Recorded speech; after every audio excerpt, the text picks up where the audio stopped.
Hey, to stop Opera GX from opening on the startup of your PC, we got actually two methods how we can turn it off. So first of all, on the Opera GX, you will have to click on the settings icon in the left bottom corner.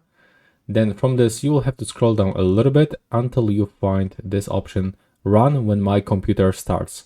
So when you unselect this switcher, the Opera GX shouldn't be turned on when you turn on your PC. But if it doesn't work for some reason, you can still change it by going into the settings on your Windows PC.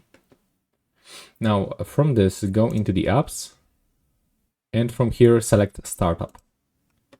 And now you will have to allocate Opera GX.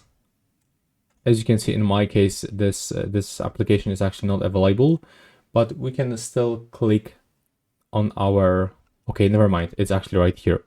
So from here, you can actually turn it off with the switcher, but if for some reason you cannot find your Opera GX, you can still click on the taskbar with the right mouse button, select Task Manager, and let's make it a little bit bigger.